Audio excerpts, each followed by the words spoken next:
Jules César, tout le monde connaît ce nom, il a traversé les âges, il est gravé en lettres d'or dans l'histoire avec un grand H. Saviez-vous d'ailleurs que les titres de Kaiser et de Tsar, qui désignent les souverains en Allemagne et en Russie, sont des déformations du nom César? Sa vie est un passionnant roman d'aventure. Nous pourrions décrire pendant des heures les voyages, les conquêtes de Jules César, ainsi que ses nombreuses victoires, ses stratégies, sa culture, sa politique, sa vision du monde. Mais dans cet épisode, je vous propose de revenir plutôt sur sa fin, qui fut pour le moins brutale.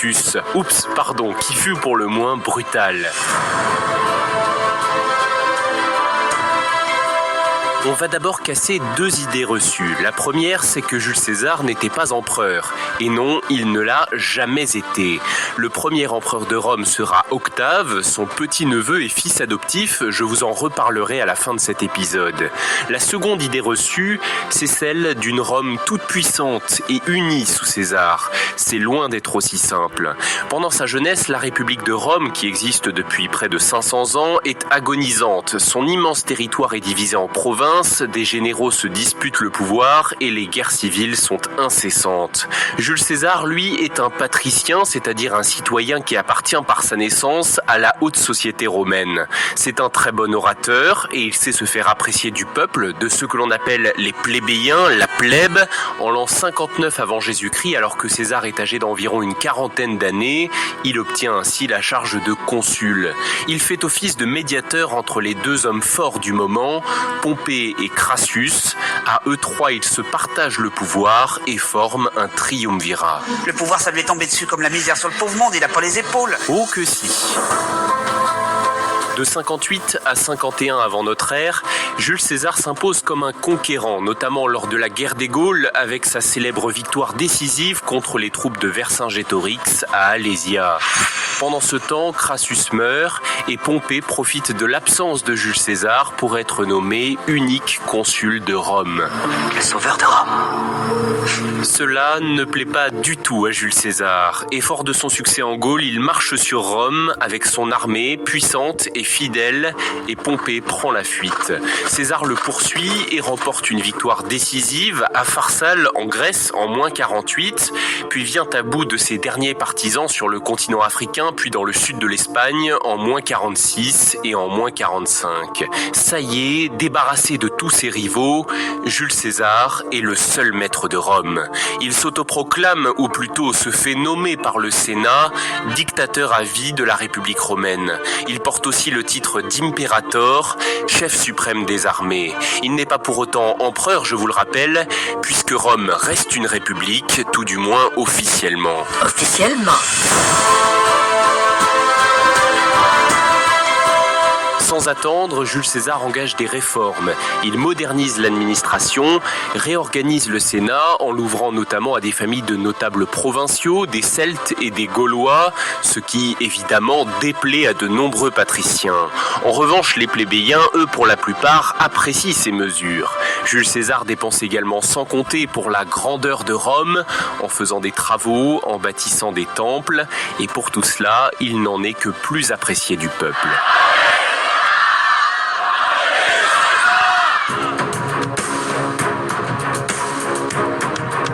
À Rome, une rumeur circule, César envisagerait de renverser la République, de rétablir la monarchie. Si son désamour pour les institutions républicaines est de notoriété publique, voulait-il vraiment devenir roi de Rome? Rien n'est moins sûr. Jules César, d'ailleurs conscient que cette idée pourrait lui coûter la vie, a organisé une mise en scène afin de montrer au peuple que tel n'est pas son souhait. Il a fait appel à l'un de ses amis, le consul Marc-Antoine, qui pendant la fête populaire des Lupercales s'avance vers lui devant la foule et tente de venir placer sur sa tête un diadème royal. Jules César, dans un geste théâtral, saisit le diadème et le jette au sol, montrant ainsi publiquement son refus de devenir roi de Rome.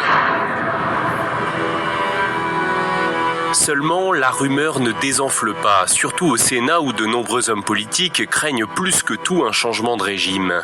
Un homme va saisir l'occasion, un ancien magistrat au service de Crassus, devenu un lieutenant de Pompée, avant d'obtenir un poste de prêteur grâce à la clémence de Jules César après sa victoire à Pharsale. Il s'appelle Cassius. Il va convaincre un autre prêteur de se joindre à lui pour, dit-il, préserver la République, ou plus concrètement, pour assassiner Jules César. Cet autre magistrat, qui a aussi le rang de sénateur et le droit de porter la toge prétexte, c'est Brutus, le fils d'une maîtresse de César.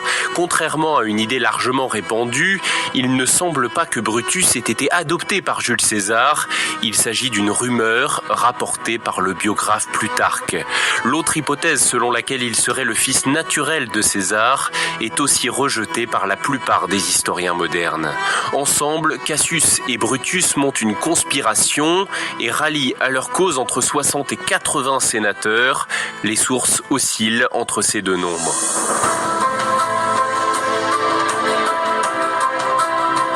Au matin de la nouvelle année romaine, des ides de mars de l'an 710 après la fondation de Rome, ce qui correspond au 15 mars de l'an -44 dans notre calendrier, Jules César doit se rendre au Sénat.